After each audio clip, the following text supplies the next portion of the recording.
Agriculture, which obtained 486 billion, saw the sector grow by 0.9% from 2.3% to 3.2%, largely driven by forestry, which more than doubled from 1.7% to 3.7%. On the other hand, manufacturing declined to 0.4% from 11%, and industry 3% from 7.8%.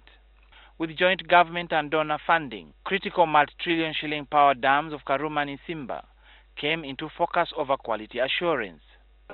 So what happened at Karuma, there was some crack which we have now studied, and we have found ways of correcting them, and the works are continuing both at Karuma and Isimba.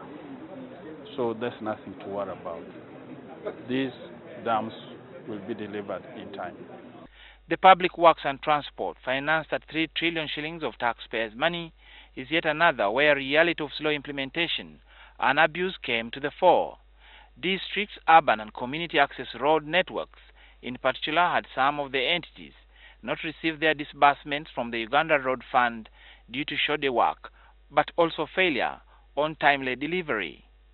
They have been trying to engage government to see how the DRCs or the district road committees can work, because these are the vital components at the lower local governments that supervise and ensure that the monies are utilized according to the work plans.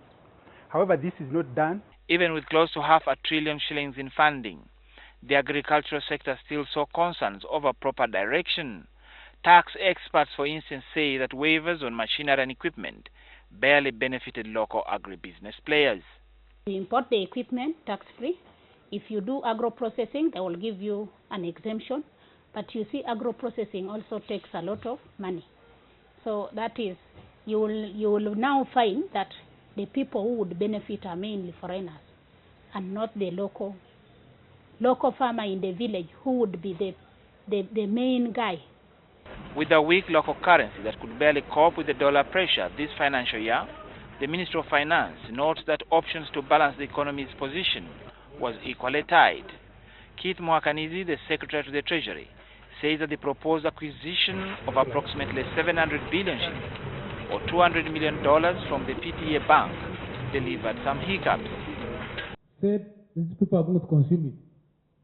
So you compare the road badly when we are going to buy these drugs, counterpart funding for the electricity, water, and whatever projects to be implemented. You campaign it, and now you are hanging me. The exiting 2015-2016 national budget was on the theme maintaining the momentum, infrastructure investment for growth and socio-economic transformation. Reina Ojon, NTV Business.